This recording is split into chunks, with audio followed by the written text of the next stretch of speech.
Ted Cruz is panicking as this election cycle gears up to be a tough one where he'll have a true challenger in Colin Allred who makes for a very strong candidate, and it's being reported that even Cruz himself is worried about the security of his seat, which in Texas would be pretty notable for a state that's almost a guaranteed red state. However, just 6 years ago, a relatively unknown Democrat in Beto O'Rourke also fought to a very close contest with Cruz, and Allred only represents a stronger candidate with a better chance. He's righting the wrongs of Beto O'Rourke, if you would, with polling having them tied, but Cruz as much more unfavorable, and Colin Allred consistently out fundraising Cruz already, having about $2 million more in funds just last week. And now there's also an onslaught of just brutal ads coming out targeting Cruz for different topics. The first one that I want to look at here is the topic of women's reproductive rights and the dangerous effects of the policies he himself fought so hard to have passed.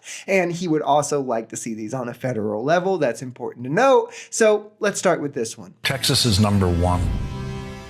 Texas is number one in forcible rapes. Disturbing new research related to the state's abortion ban. Texas has seen more than 26,000 rape-related pregnancies since the abortion ban went into effect 16 months ago. You don't favor a rape or an incest exception. You'd be forcing the mother to go through unspeakable trauma to carry her rapist baby for 9 months. I don't believe it's the child's fault. Forcing raped children to have children. That is a Republican policy.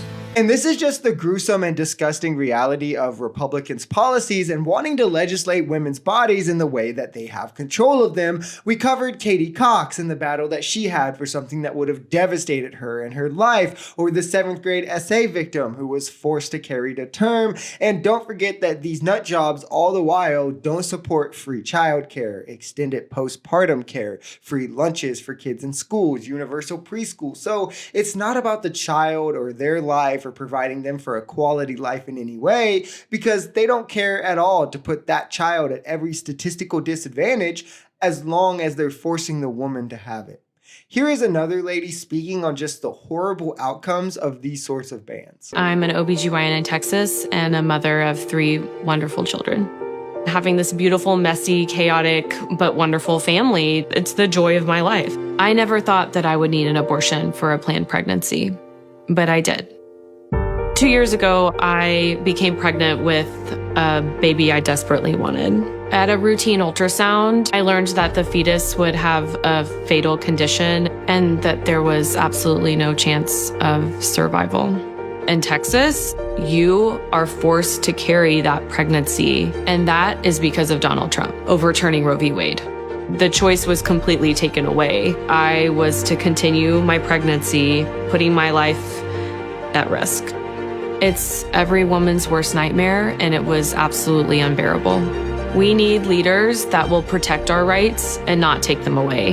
And that's Joe Biden and Kamala Harris. And this is what Republicans hate most, because the only fight they have left on the issue is to try to frame it as something that only baby haters would do. But there's multiple avenues of medical practicability for these types of procedures, all of which would be blocked with these bans they want to see. And here is a mom firsthand telling you, while it was something that she never expected to have to do, want, or need, she had to have it and was banned from getting it in the state of Texas, thus threatening her life directly due to policies and legislation that Ted Cruz enacts and wants to enact on the federal level. This is why voting blue is more important than ever, remembering there is an alternative to Ted Cruz. Colin Allred is a legitimate candidate with a real chance to beat him, and fighting back against the oppression of fascists like this trying to infiltrate our government. And then jumping from this issue that Ted Cruz likes to fearmonger about and try to control women, and to another one that fascists largely, and Ted Cruz himself, try to fearmonger about: the border. Here is his opponent, Colin Allred, just perfectly laying out the unseriousness with Cruz and the politics that him and Republicans play on immigration. I don't know why Ted Cruz refuses to secure our border. I don't know why he refuses to hire hundreds of more CBP officers, why he refuses hundreds of more immigration judges, why he refuses the administrative staff that's going to help us faster process asylum claims. And let me be very clear. We do have a crisis at our border. We had a record number of crossings in December. But we can respond to that consistent with our values. We are a big enough and great enough country to do this in an orderly fashion, to make sure that we take care of our border communities who bear the brunt of our inaction. When we're not acting, that burden falls on them. But we don't have to do it with barbed wire, with inhumanity. That only reduces who we are. And that's what Ted Cruz and his ilk are always pushing, is that, well, if we just are cruel, then that will somehow mean a more secure border. And it doesn't mean that, but it also hurts all of us. It hurts our standing abroad. It hurts us here in our own hearts in terms of what is being done in our names. That's just very well said. He's a very well put together candidate, and that's exactly what Ted Cruz fears. Someone who can fundraise right with him and articulate themselves better than he can ramble about nonsense. I hope that they meet on a debate stage. That would just make for great content. And if things keep heading in the direction they have been, I think we'll be seeing this blue wave come in a lot stronger than anyone could have predicted. If you enjoyed this video, we're Social Society. We're a commentary channel influenced by politics, society, and the economy. We are pretty left-leaning on this channel, but we're open to our right-wingers as well. The biggest thing here is having conversations that get everyone to the bottom of the truth. If that sounds like something that can interest you, consider smashing that subscribe button, leaving us a like, or even commenting on this video. We even have memberships available as low as $3 if you'd like to support, because the only way we become a society is together.